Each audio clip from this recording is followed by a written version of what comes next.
Do you ever notice how quickly you are to say, I'm fine, when clearly you're not? You smile, you shrug it off, you say it's no big deal. We've been conditioned to treat emotions like inconveniences, to believe that feeling deeply somehow means that we're weak or dramatic or even too much. So we learn to hide it, we edit ourselves, we tone it down, we clean it up, or we tuck it away just so we don't make other people feel uncomfortable. But here's the thing, when did being honest about your emotions become something that you had to apologize for? You're not too much, you're not being dramatic, you're human. We've learned to label emotions good, bad, safe, unsafe, and then we only try to live inside the ones that somehow don't rock the boat with other people. But that's not emotional intelligence, that's emotional avoidance. Well, eventually it leaks out in burnout, in resentment, in feeling like you're holding your breath, even through your own life. So try this.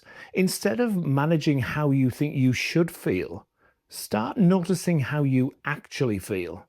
You don't need to fix it, you don't need to explain it, but you could name it without minimizing, editing, or apologizing for yourself. Because the truth is, it's not your emotions that exhaust you, it's how much effort you have to spend trying to suppress them. Here's the shift.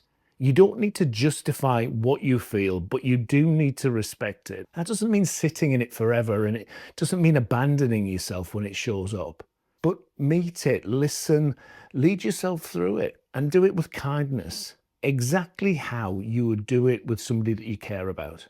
Think about it. When a friend says to you that they're hurting, what do? Do you tell them to get over it, to suck it up, to stop overreacting? I mean, you might, but then again, you might not. You might offer presence or patience or perspective. So why is it so hard to give that same care and grace to yourself? This isn't about wallowing, it's about honesty. It's about creating a baseline where you don't have to perform to be accepted. Because the longer you silence what's real, the more disconnected you become from what actually matters. You don't need to spiral out of control, but you need to stop gaslighting yourself. So ask yourself this, what emotion have I been trying to outrun lately? What if it's not a problem to fix, but a message to hear? Sadness might mean that you've lost something that you cared about, or anger might mean that a boundary was crossed, or frustration might be trying to show you that something needs to change. But you won't know if you keep pushing it down. And maybe the most important thing, you don't have to prove you're strong by staying silent. Real strength isn't pretending everything is fine. It's letting yourself be where you are without making yourself wrong for it. Because no one's handing out awards for emotional perfection. None of us are perfect.